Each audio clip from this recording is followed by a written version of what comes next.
Thank you, Jesus. Thank you, Lord. Thank you, Lord. Thank you, Jesus. Thank you, Father.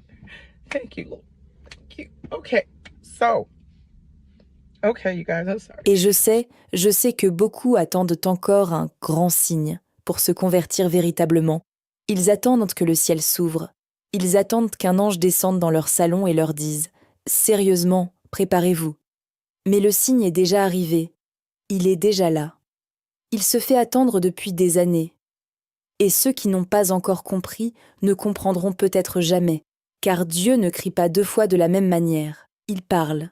Ceux qui écoutent entendent. Ceux qui n'écoutent pas en subissent les conséquences. Je m'appelle Raquel. J'ai 38 ans et je vis aux États-Unis, dans une petite ville rurale de Géorgie, un de ces endroits où tout le monde se connaît et où le dimanche, on sent encore le café fraîchement moulu et les vieux cantiques qui s'échappent des fenêtres ouvertes des églises. Je ne suis ni pasteur ni responsable d'église. Je n'ai pas de chaîne YouTube ni de compte sur les réseaux sociaux suivis par des milliers de personnes. Je n'ai pas de formation théologique ni de diplômes accrochés au mur. Je suis simplement une chrétienne qui croit en Jésus de tout son cœur et qui redoute l'avenir. Une femme ordinaire, mère de 2 jeunes enfants, épouse, qui travaille dur la semaine et cherche Dieu aux aurores, quand la maison dort encore. Ce que je vais vous dire n'est pas facile. En fait, c'est l'une des choses les plus difficiles que j'ai jamais eu à faire. Mais c'est nécessaire, car Dieu m'a révélé quelque chose qui se produira à partir du 3 mars 2026. Une révélation qui m'a profondément bouleversée. Et ce jour arrive. Je ne l'ai pas demandé. Je n'ai jamais recherché de vision ni de révélation spectaculaire. Mais après tout ce que j'ai vu et entendu en janvier dernier, je ne peux plus me taire. Chaque jour qui passe sans que je prenne la parole, je ressens un poids croissant dans ma poitrine, comme si le Saint-Esprit me poussait à m'exprimer. Ce message s'adresse à ceux qui ont des oreilles pour entendre, à ceux qui croient encore que le Saint-Esprit parle aux siens, à ceux qui ne se sont pas laissés endormir par le rythme effréné de ce monde qui étouffe la voix de Dieu. Tout a commencé fin 2025. Pendant des mois, j'ai vécu dans l'inquiétude, rongée par une angoisse inexplicable. Quelque chose en moi me tourmentait, comme une alarme qui sonnait sans cesse au plus profond de mon âme, jour et nuit, sans jamais s'éteindre. Beaucoup annonçaient 2025 comme l'année de l'effondrement, de la Grande Guerre, du retour du Christ. Et la réalité fut tout autre.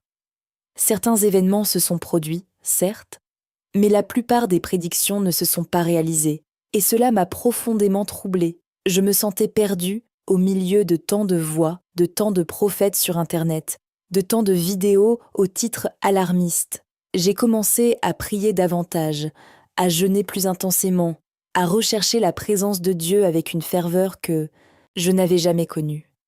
Je ne voulais pas être prisonnière des prédictions humaines. Je voulais entendre la voix de Dieu directement. J'avais besoin de sa voix, pas de celle des hommes.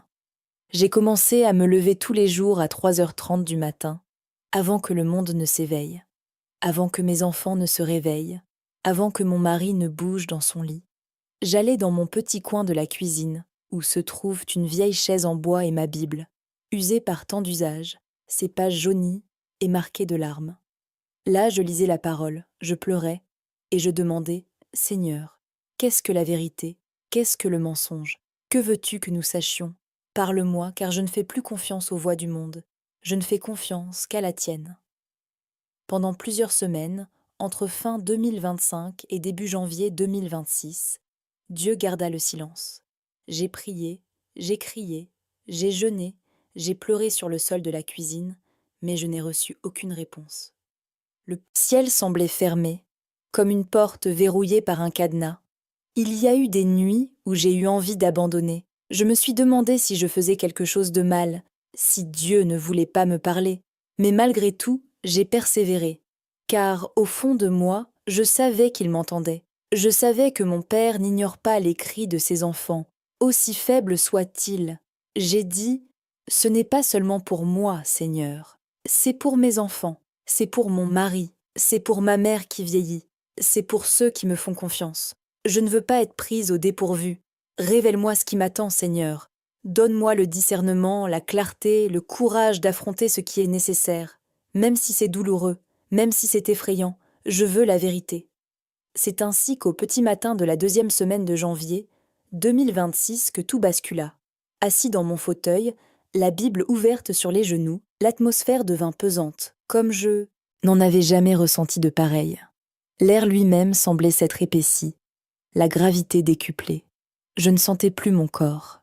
Mes mains tremblaient sur les pages ouvertes, l'horloge de la cuisine sembla s'arrêter, et une seule chose apparut devant mes yeux, une date.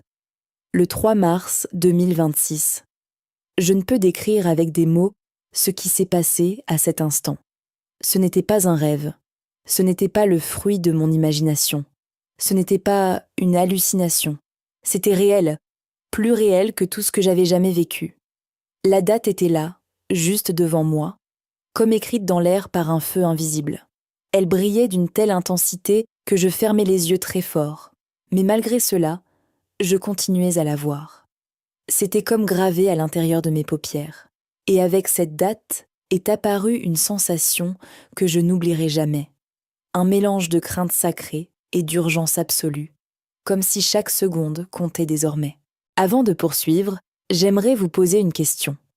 Si vous écoutez ceci, merci d'indiquer votre ville et votre région dans les commentaires. Je souhaite savoir d'où vous écoutez. Je veux savoir jusqu'où Dieu porte ce message, car je sais que s'il vous est parvenu, ce n'est pas par hasard. Alors, indiquez votre ville et votre région dans les commentaires, et restez avec moi jusqu'à la fin, car ce qui va suivre vous marquera à jamais. Juste après avoir vu cette date, sans la moindre hésitation, j'ai commencé à avoir des visions, l'une après l'autre, comme un film en accéléré que je ne pouvais ni arrêter ni détourner le regard. La terre se fissurait sous les pieds des gens, les rues fondaient comme de la cire. Le ciel changeait de couleur, passant du bleu à un gris maladif, puis à un rouge profond et terrifiant. Des enfants couraient pieds nus, pleurant, cherchant désespérément leur mère. Des familles entières hurlaient, incapables de trouver un abri, ne sachant où aller. Les maisons s'effondraient comme si elles étaient faites de carton mouillé. La chaleur était insupportable, comme dans un four industriel à pleine puissance. Et tout semblait complètement hors de contrôle. Personne ne gouvernait, personne ne dirigeait. C'était le chaos. Je voyais des gens fuir dans toutes les directions, mais je ne savais pas exactement de quoi ils fuyaient. Je voyais la faim se propager comme une peste silencieuse qui n'épargnait personne. Je voyais la sécheresse assécher les rivières jusqu'à la dernière goutte. J'ai vu des gens mourir de faim, de soif, de désespoir, les yeux rivés au ciel, implorant une aide qui ne venait pas. J'ai vu la guerre. J'ai vu des pays s'attaquer sans pitié ni avertissement. J'ai vu des bombes s'abattre sur des villes entières, réduisant tout en poussière et en cendres. J'ai vu une épaisse fumée noire recouvrir l'horizon à perte de vue. J'ai vu la peur se peindre sur tous les visages, une terreur que je n'avais jamais vue de ma vie, pas même dans les pires films, pas même dans mes pires cauchemars. Tout s'accélérait, comme si le monde était entré dans une ère de jugement implacable et irréversible. Et au milieu de ce chaos, de cette destruction qui me faisait trembler l'âme, j'ai entendu une voix, claire, ferme, sans cri, mais avec une autorité qui me transperçait le cœur comme une épée. Seuls ceux qui obéiront à mes instructions seront protégés à partir du 3 mars. Quand j'ai repris mes esprits, mon visage était inondé de larmes, mes vêtements, trempés de sueur, collaient à ma peau. Je tremblais comme une feuille dans la tempête. J'ai serré ma Bible contre ma poitrine, comme si c'était mon seul refuge dans tout l'univers. La présence de Dieu était palpable dans cette cuisine, si dense, si réelle, si forte, que je pouvais presque la toucher. Mon mari s'est réveillé au son de mes sanglots et est venu vers moi, surpris. Il m'a demandé ce qui se passait. J'étais incapable de parler. Je pleurais et répétais « Mars, Mars, Mars ».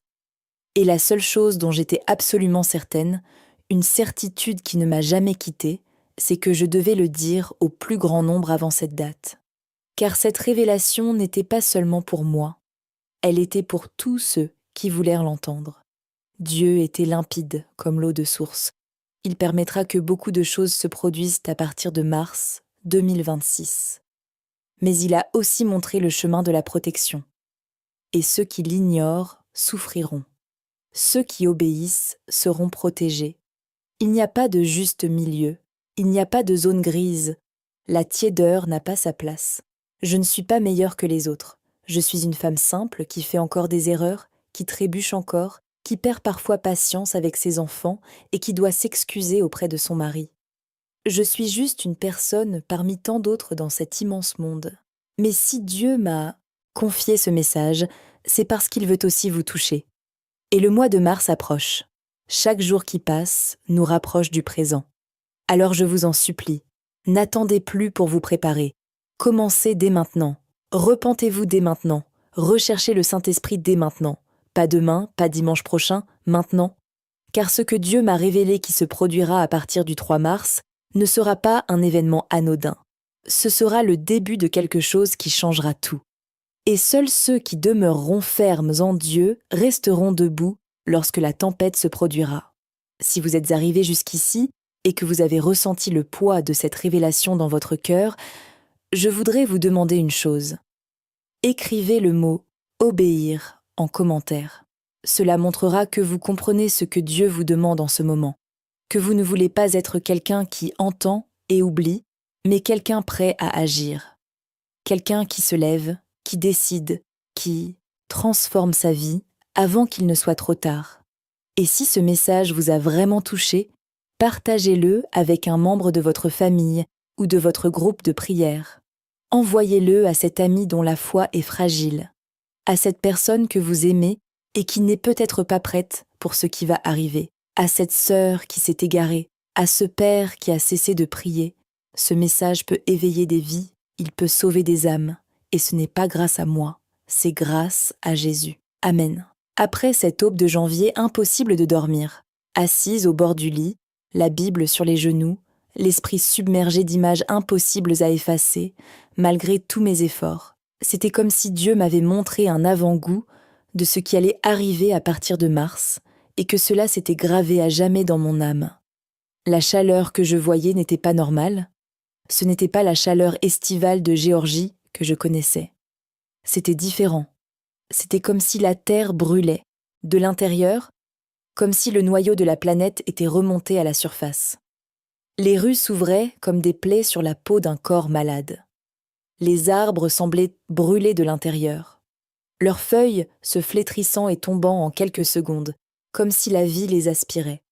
Les maisons tremblaient comme secouées par un géant invisible, et nous nous cachions désespérément sous les tables, dans les coins, partout où cela paraissait sûr, mais nulle part n'était sûr. J'ai vu le monde entier souffrir, mais le pire, ce qui m'a le plus détruite intérieurement, c'était la panique dans les yeux des gens, une peur que je n'avais jamais vue de ma vie, une terreur qui paralysait même ceux qui voulaient fuir, une horreur qui empêchait même de crier.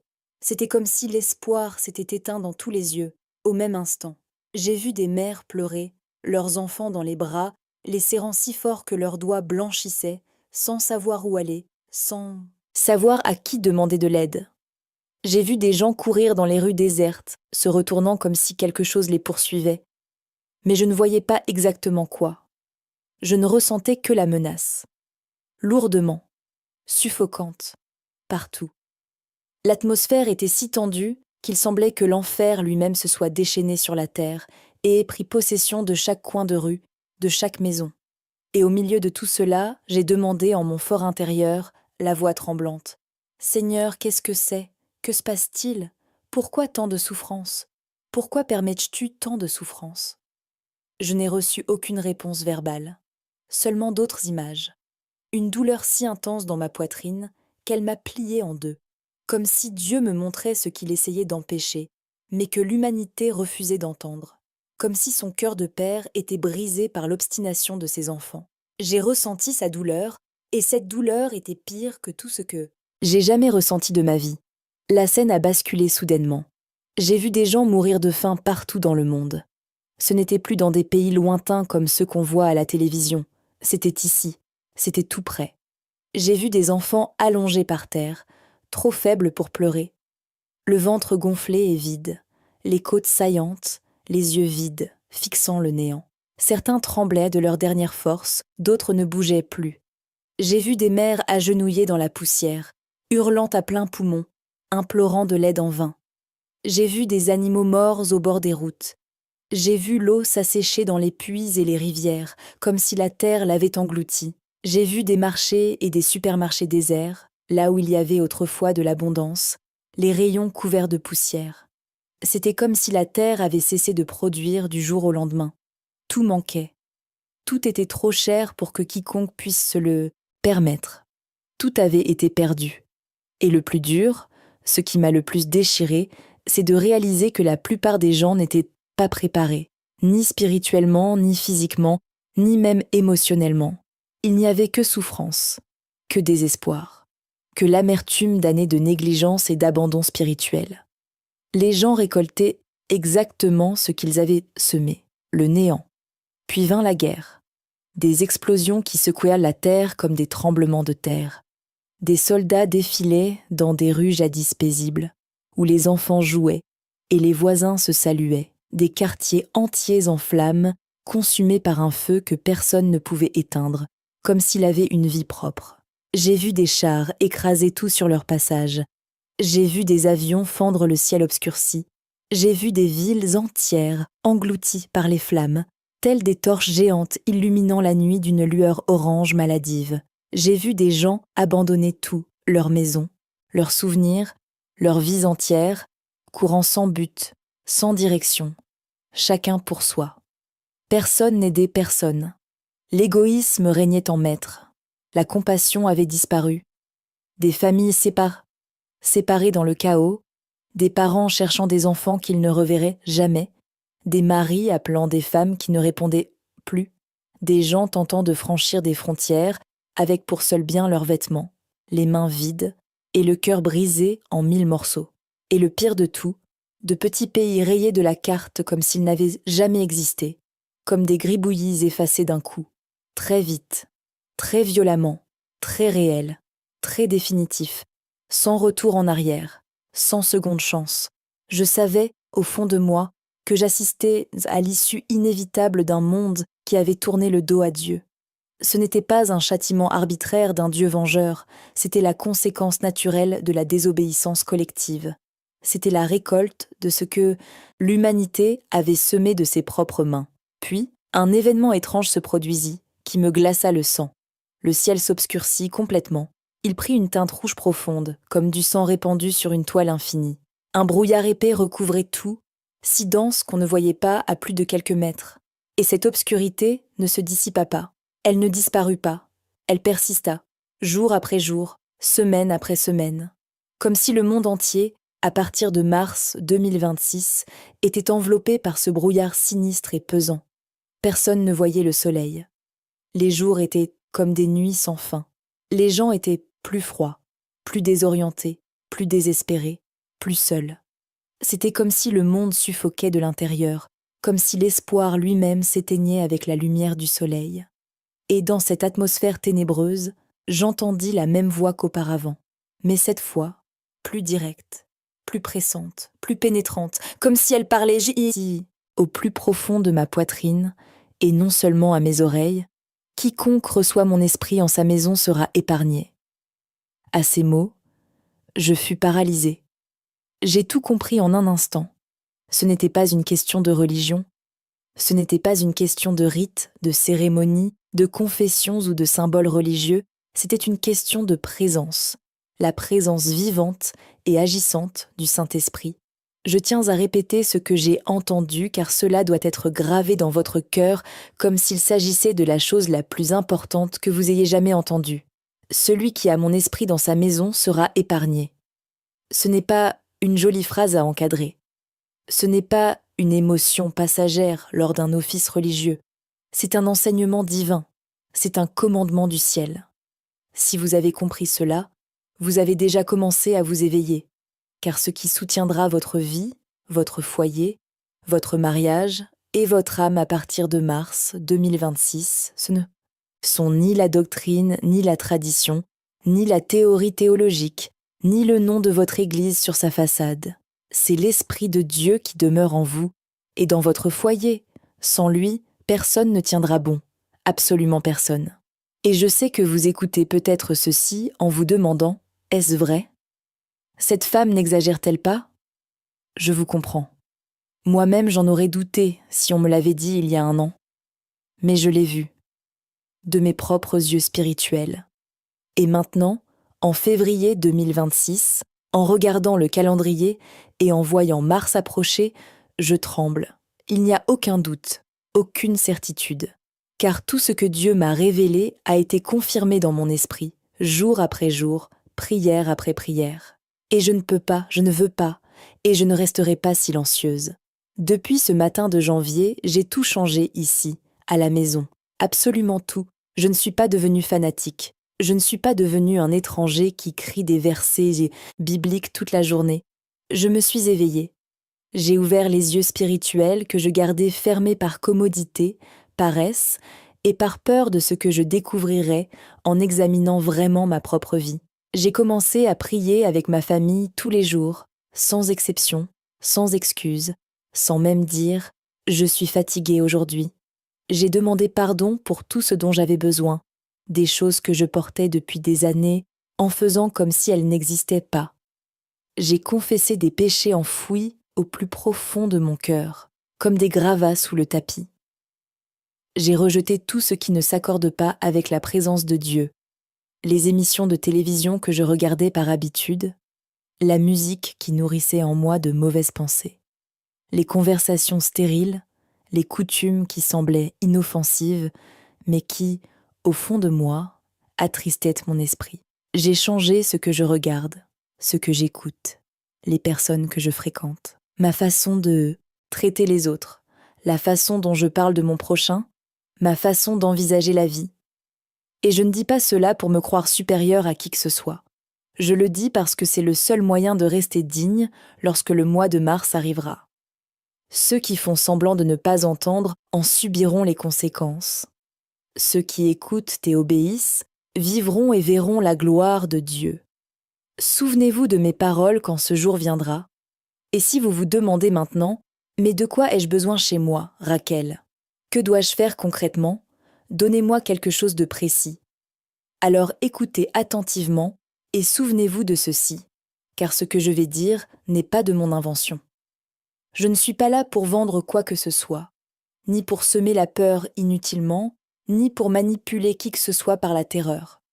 Mais Dieu m'a clairement montré que chaque foyer a besoin de 3 choses visibles, en plus de l'obéissance et d'un repentir sincère, avant l'arrivée du mois de mars. La première chose, c'est une Bible ouverte et visible. Non pas rangée dans un tiroir, ni oubliée sur une étagère à prendre la poussière. Ouverte, au centre de votre foyer, comme un signe permanent que la parole de Dieu y demeure, que cette maison est guidée par ses commandements, que le respect y règne. C'est une déclaration spirituelle, c'est un drapeau planté sur le territoire. La seconde est l'huile d'onction, une bouteille distincte et consacrée, destinée à oindre les pièces de la maison, à oindre les enfants avant le coucher et à marquer l'entrée de la maison comme un lieu saint. Elle n'a pas besoin d'être chère ni importée. Elle doit être consacrée avec foi et utilisée avec intention.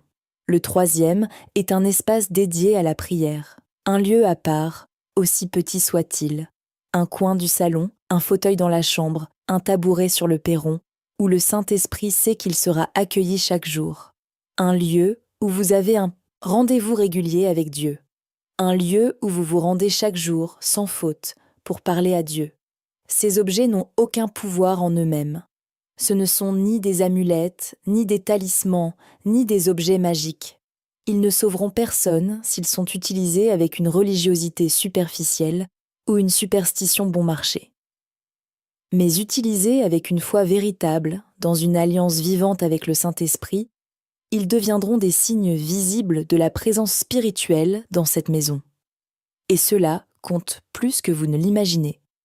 Car dans la vision que Dieu m'a donnée, les maisons protégées portaient des marques. Et ce qui les distinguait, ce n'était ni le luxe, ni un système de sécurité moderne, ni une alarme électronique, ni une porte blindée. C'était la présence active du Saint-Esprit et un véritable respect au sein de cette maison. Dieu ne se soucie pas des apparences. Dieu ne veut pas de démonstration religieuse. Dieu veut une présence réelle.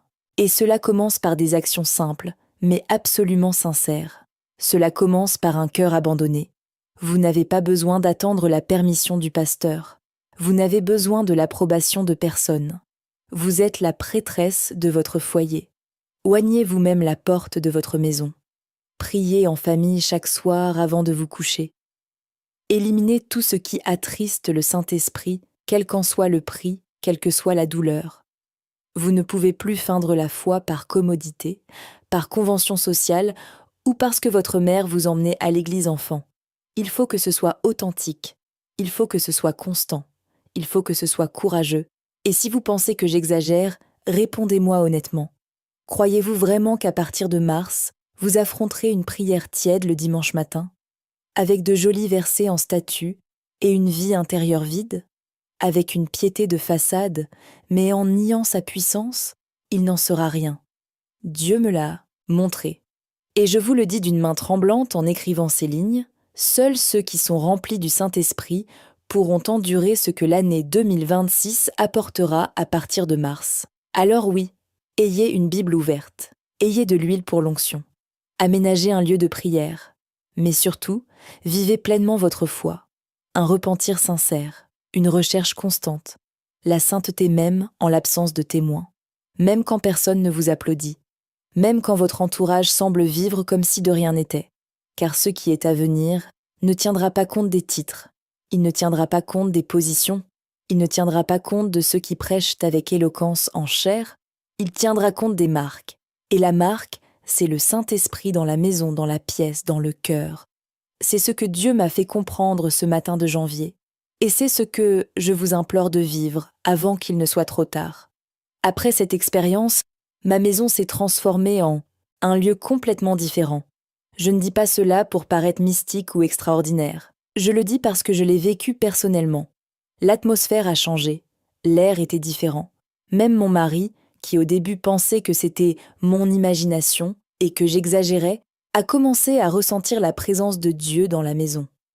Une semaine plus tard, il m'a même dit « Raquel, il y a quelque chose de différent ici. Je ne peux pas l'expliquer, mais c'est le cas. » Et je savais ce que c'était. C'était le Saint-Esprit qui nous visitait. Car il avait enfin trouvé un lieu pur où demeurer. Il ne demeure pas dans la souillure. Il ne reste pas là où règne l'idolâtrie, le mensonge, la malhonnêteté, les commérages, le mal caché. Il est saint. Et là où il règne, règne la paix. Une paix que le monde ne peut ni donner, ni enlever. J'ai commencé à apprendre à mes enfants à prier avec moi, même si ce n'était que 5 minutes avant le coucher. J'ai déplacé la télévision du centre de la pièce et j'y ai placé la Bible. Je suis allée à la porte d'entrée et je l'ai ointe d'huile. J'ai touché chaque mur de la maison et j'ai dit à haute voix « Seigneur, cette maison est à toi. Je ne veux pas seulement te rendre visite le dimanche, je veux que ton esprit meure ici, que ton esprit habite ces murs, ce sol, ce plafond, que tout mal reste loin de cette porte. » Ce n'était pas un rituel, ce n'était pas de la superstition, c'était une décision. Une décision née de la crainte respectueuse que j'ai ressentie après cette vision. Car après ce que j'ai vu, j'ai compris avec une clarté effrayante que mars 2026 ne fera pas de cadeau à ceux qui jouent avec Dieu. Il frappera ceux qui vivent à des apparences, mais il épargnera aussi ceux qui ont pris le message au sérieux. Et j'ai décidé que ma maison ferait partie de ceux qui l'ont prise au sérieux. Une nuit, environ 2 semaines après la vision, je me suis réveillée, en sursaut avec une sensation étrange. Ce n'était pas une vision, c'était bien réel. J'ai vu la porte du salon entr'ouverte, alors que j'étais absolument certaine de l'avoir verrouillée avant de me coucher. J'ai voulu la fermer, et lorsque j'ai touché la poignée, un frisson m'a parcouru tout le bras. Ce n'était pas de la peur, c'était un avertissement. Comme si Dieu me disait, très clairement, « Sois plus vigilante, protège ta maison, ne baisse pas ta garde. » À cet instant, je suis allée dans ma chambre, je me suis agenouillée sur le sol froid et j'ai commencé à prier à voix haute. Ce n'était pas une belle prière, ni une prière théologique. C'était une prière simple et désespérée. Les mots jaillissaient. Les larmes ruisselaient sur mon visage. Mon nez était bouché à force de pleurer. Et là, j'ai compris quelque chose de plus. Quelque chose qui est resté gravé en moi comme une flamme. Celui qui gouverne maintenant restera. Celui qui se tait sera envahi. Le monde regorge de croyants silencieux.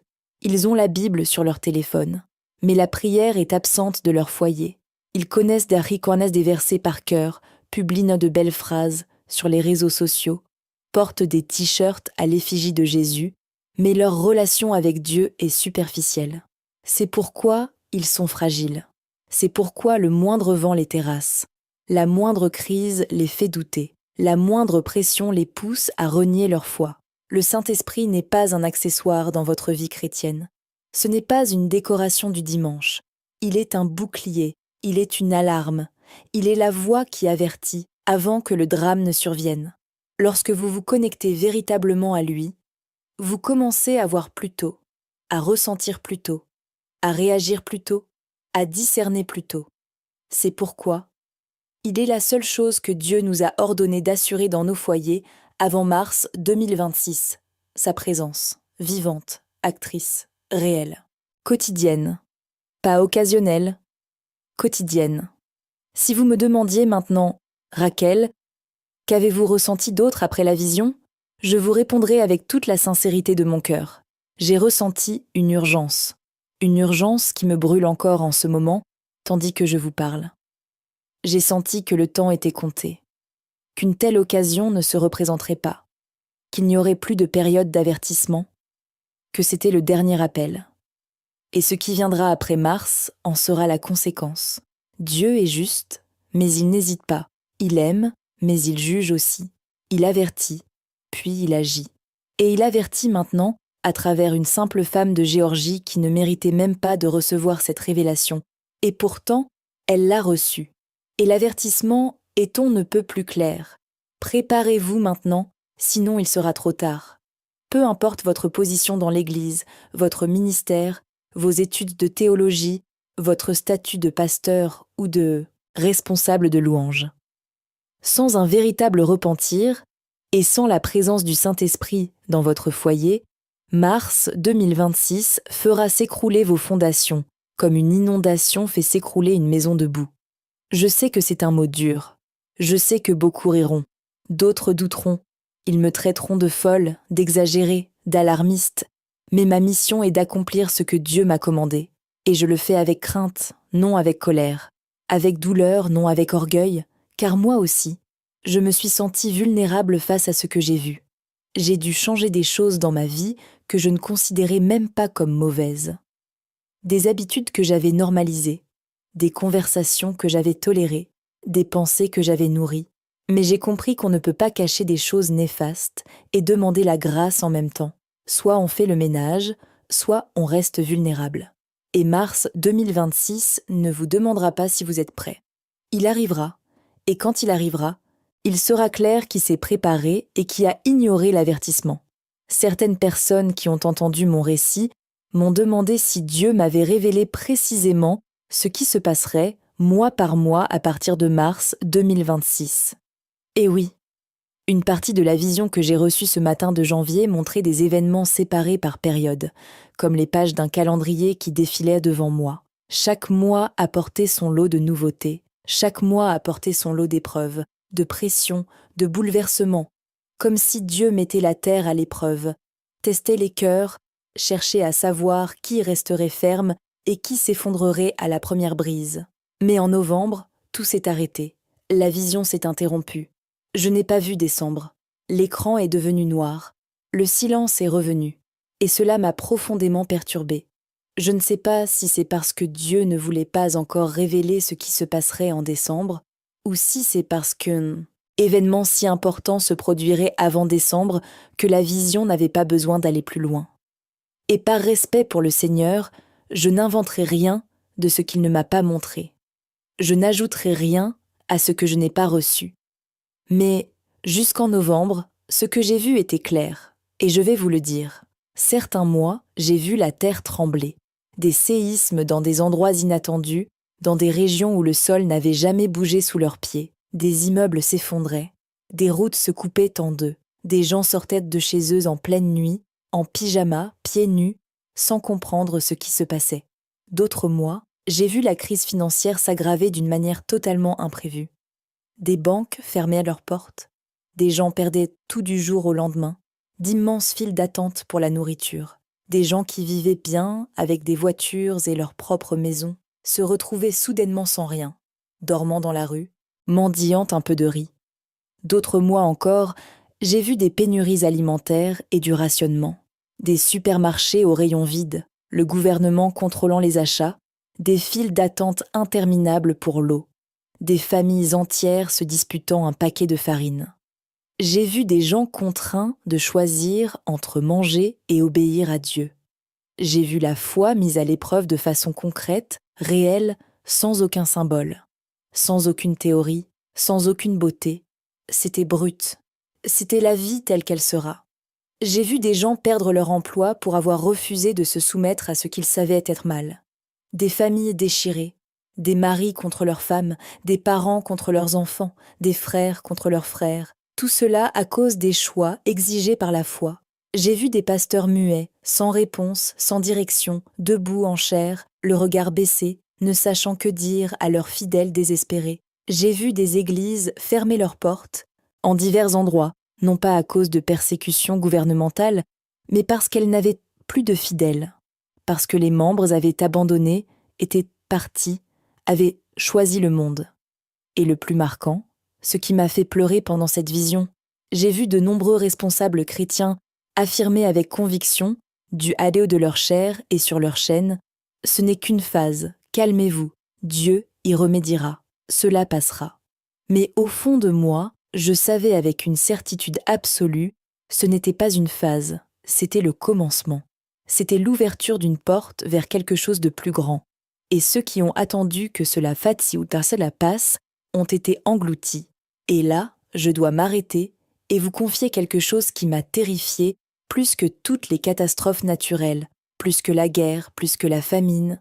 J'ai vu quelque chose qui m'a anéanti de l'intérieur. J'ai vu tant de chrétiens, des gens qui allaient à l'église tous les dimanches, des gens qui levaient les mains en signe de louange, des gens qui publiaient des versets bibliques sur les réseaux sociaux, renier leur foi, non pas à cause de la persécution, non pas parce que quelqu'un leur avait mis une arme sur la tempe pour leur ordonner de renier Jésus. Non. Ils la reniaient par commodité, par confort, par peur de perdre leur emploi, par peur de perdre leur statut social, par peur d'être différents. C'était une décision froide, calculée, consciente.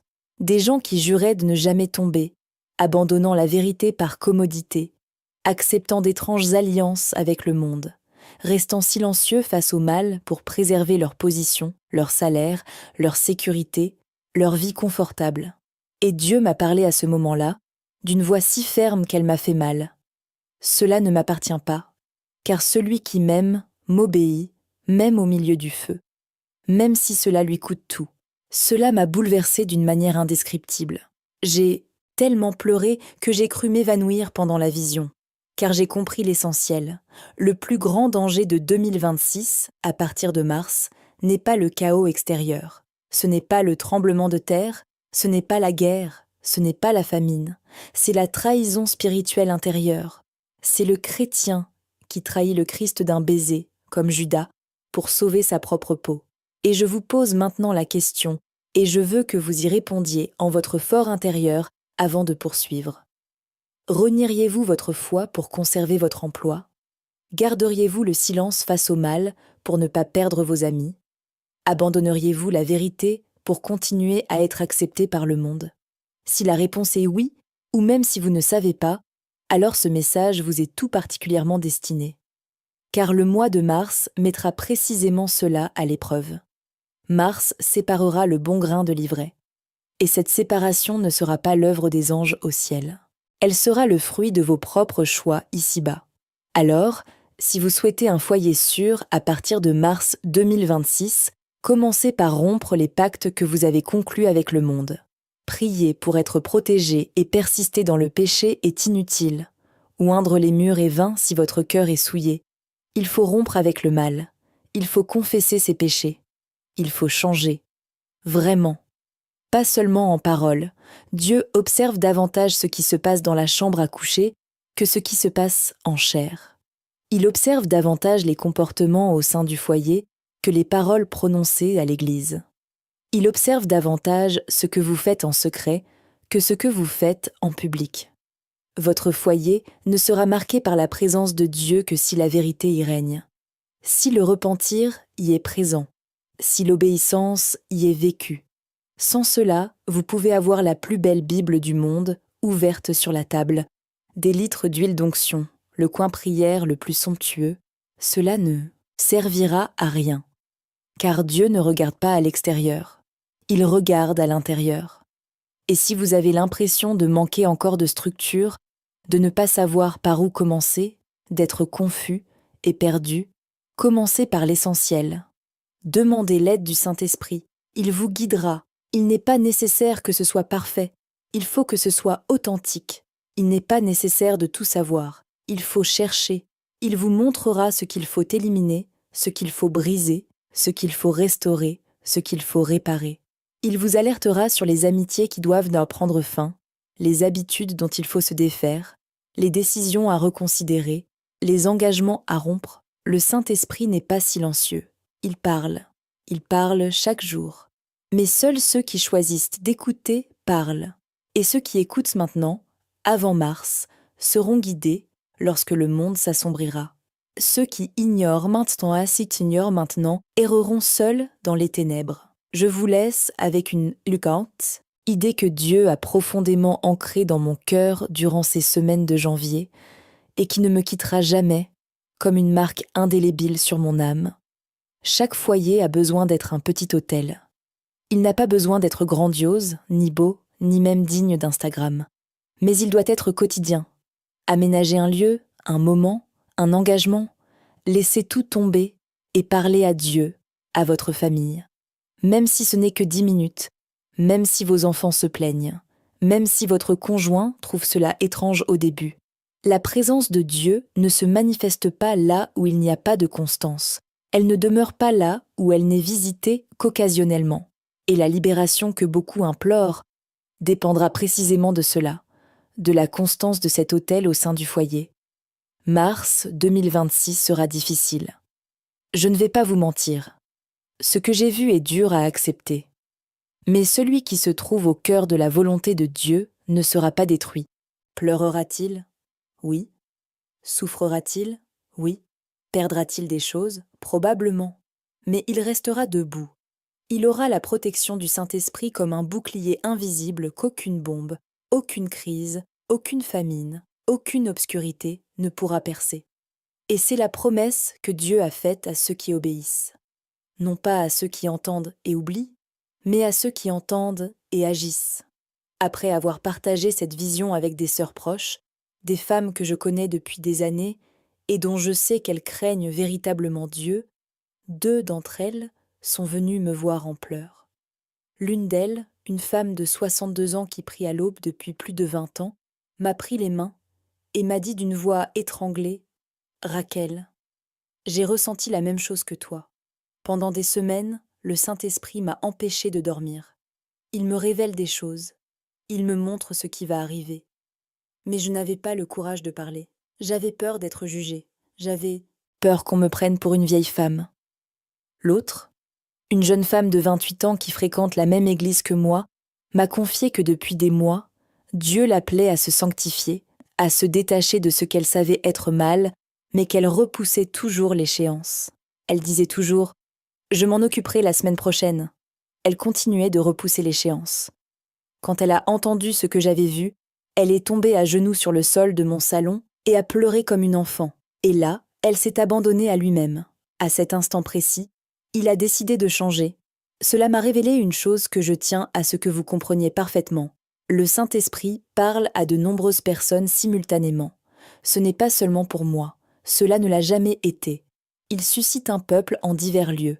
Des gens ordinaires, sans notoriété, sans influence, sans tribune, sans disciples, mais dotés d'une sensibilité spirituelle. À l'écoute, au cœur ouvert. Cela a aussi confirmé ce que j'avais besoin d'entendre à ce moment-là, car je me sentais seule, Je pensais que personne ne me croirait, qu'on me prendrait pour une folle. Nous ne sommes pas seuls. Nous avons peut-être l'air peu nombreux. On a peut-être l'impression que le monde entier dort pendant que nous crions. On a peut-être l'impression que l'Église est devenue un spectacle et que plus personne ne prend Dieu au sérieux. Mais Dieu a son petit reste. Il l'a toujours eu. Il l'aura toujours. Il y a des mères intercesseuses qui prient avant l'aube, agenouillées sur le sol froid de la cuisine pendant que la maison dort, les larmes ruisselant sur leurs joues et la Bible ouverte sur leurs genoux. Il y a des jeunes qui ont abandonné le péché, qui ont supprimé des applications, qui ont rompu des amitiés, qui ont décidé de vivre près de l'autel, même face aux moqueries de leur père. Il y a des couples qui ont annulé des voyages et des fêtes pour jeûner ensemble, qui ont décidé que les plaisirs du monde peuvent attendre, mais que la présence de Dieu, elle, ne peut pas. Et même si les médias ne le montrent pas, même si les grandes chaînes n'en parlent pas, même si les réseaux sociaux regorgent d'absurdités, tandis que le temps presse, Dieu scelle ses foyers par son esprit. Il marque ceux qui l'aiment, véritablement. Il rassemble ses enfants comme il l'a fait avec Noé avant le déluge. Il referme l'arche. Et quiconque se trouve à l'intérieur de l'arche de l'obéissance vivra. Quiconque est à l'extérieur affrontera la tempête sans protection. Et je sais que beaucoup attendent encore un grand signe pour se convertir véritablement. Ils attendent que le ciel s'ouvre. Ils attendent qu'un ange descende dans leur salon et leur dise « Sérieusement, préparez-vous ». Mais le signe est déjà arrivé, il est déjà là. Il se fait attendre depuis des années. Et ceux qui n'ont pas encore compris ne comprendront peut-être jamais, car Dieu ne crie pas deux fois de la même manière. Il parle. Ceux qui entendent, entendent. Ceux qui n'entendent pas en subissent les conséquences. C'est pourquoi je n'attends plus. J'agis, je prie, je fais le ménage, je prends mes distances avec ce qui me retient, et j'apprends à ma famille à faire de même, chaque jour, sans relâche, sans interruption spirituelle. Car lorsque tout s'assombrit dehors, dès le mois de mars, je veux que ma maison soit un lieu de lumière. Je veux que la gloire de Dieu soit si présente entre mes murs que même les passants sentent qu'il y a quelque chose de différent à l'intérieur. Et cette présence ne s'obtient que par le sacrifice. Il n'y a pas de raccourci. Il n'y a pas de négociation. Il n'y a pas d'autre solution. C'est la reddition ou rien. Une voisine, croyante depuis plus de 15 ans, qui a entendu mon histoire, m'a raconté qu'après m'avoir écoutée, elle était rentrée chez elle et avait aménagé un espace dédié à la prière. Elle a enlevé la télévision du salon. Elle a installé un fauteuil dans un coin, une petite table, une Bible ouverte et une petite coupe d'huile d'olive consacrée. Elle m'a envoyé une photo de ce petit coin et j'ai pleuré. Non pas à cause de la décoration, ni de l'esthétique. J'ai pleuré parce que j'ai compris. Quelqu'un a entendu le message. Quelqu'un a agi. Quelqu'un ne s'est pas contenté d'acquiescer en disant Amen. Dit à Amen et de reprendre le cours de sa vie comme si de rien n'était. Et c'est tout ce que Dieu veut, que nous réagissions, que nous prenions cela au sérieux, que nous préparions un autel chez nous, même sans applaudissements, même sans reconnaissance, même sans que personne ne publie sur Instagram en disant « Regardez comme mon coin prière est beau », car c'est dans le secret que naît la libération.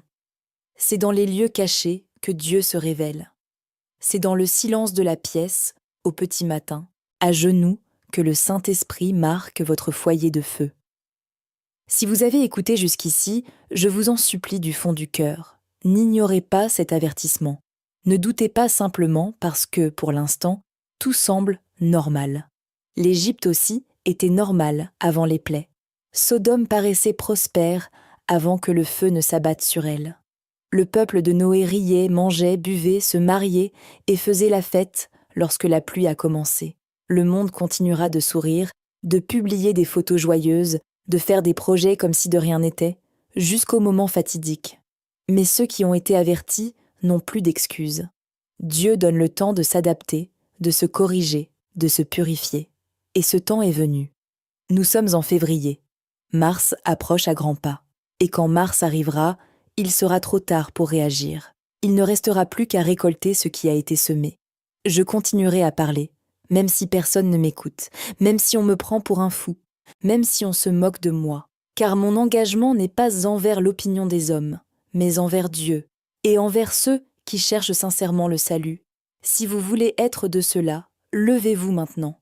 Où que vous soyez, rejetez ce qui attriste le Saint-Esprit, rompez les alliances néfastes, demandez pardon, oignez votre maison, et dites à haute voix, maintenant, en cet instant précis, même à voix basse, quant à moi et à ma maison, nous servirons le Seigneur.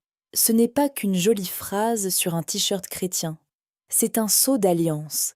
C'est une déclaration spirituelle que les anges enregistrent et que les démons tremblent d'entendre. Et c'est ce sceau qui vous protégera au temps du jugement qui commence en mars. Amen. Après avoir commencé à partager cette vision avec davantage de personnes, j'ai remarqué quelque chose qui m'a blessée, mais auquel je m'attendais déjà. Certains frères et sœurs ont réagi avec humilité et crainte. Ils se sont agenouillés, ils ont pleuré, ils ont décidé de changer, mais d'autres ont réagi avec moquerie, avec ironie, avec ce sourire narquois. Certains m'ont accusé d'exagérer. Ils disaient que je essayais d'effrayer les gens, que je en voyais trop. Quelqu'un m'a même dit « Raquel, tu as besoin d'un psychologue, pas d'une chaire. » J'ai tout écouté en silence. Je n'ai pas répondu. Je n'ai pas argumenté. Je n'ai essayé de convaincre personne. Mais intérieurement, le Saint-Esprit m'a parlé avec une clarté qui m'a donné la chair de poule. Tout le monde ne veut pas écouter, Raquel. Seuls ceux qui ont soif comprendront. N'insiste pas. N'aborde pas ceux qui ont déjà décidé de se boucher les oreilles. Transmets le message et laisse-moi faire. Et cela m'a profondément marqué, car j'ai compris que ce qui compte, ce n'est pas le nombre de personnes qui écoutent, c'est la qualité de l'obéissance de ceux qui écoutent qui compte. Dieu ne cherche pas un public. Il ne recherche pas le nombre. Il ne recherche pas les « j'aime ». Dieu cherche des enfants qui s'éveillent. Et s'il en trouve 10, c'est suffisant. S'il en trouve un seul, c'est déjà une grâce. J'ai compris que cette révélation n'était pas pour tout le monde. Elle était pour ceux qui restent sensibles, pour ceux qui tremblent encore devant la parole, pour ceux qui accordent plus de valeur à la voix du Saint-Esprit qu'à celle d'un influenceur numérique. Le problème, c'est que beaucoup, aujourd'hui, n'écoutent plus l'Esprit. Ils veulent de la nouveauté, du spectacle, des miracles instantanés, des prophéties personnalisées, des jeux de lumière et un orchestre. Mais ils rejettent la repentance, le repentir, la soumission. Et sans repentance, il n'y a pas de présence. Et sans présence, mars 2026 sera un mois de destruction, dans les foyers comme autour de nous. Je ne dis pas cela pour effrayer, mais parce que je l'ai vu, parce que je l'ai entendu, parce que je l'ai senti, que je l'ai ressenti personnellement, parce que je le ressens encore, chaque fois que je ferme les yeux et que ces images me reviennent. Vous pouvez continuer à vivre comme si de rien n'était. Vous pouvez fermer ce message et reprendre vos habitudes. Vous pouvez faire comme si vous n'aviez rien entendu. Mais ce qui doit arriver, arrivera. Et quand Mars sera là, fuir ne servira à rien. Ce sera comme une vague gigantesque. Elle emportera tout ce qui est instable, tout ce qui n'a pas de racines, tout ce qui n'est pas fondé sur le Saint-Esprit. C'est pourquoi je suis là, à le répéter, à vous supplier, à vous implorer de vous lever maintenant, de commencer maintenant, de purifier votre vie maintenant. Car le Saint-Esprit ne demeure pas dans un temple souillé. Et ce temple, c'est vous. C'est votre corps, c'est votre foyer, c'est votre mariage, c'est votre routine, c'est ce que vous faites quand personne ne vous regarde. Tout doit être en ordre avant mars, absolument tout, sans exception. Sinon, vous serez sans défense quand la tempête arrivera.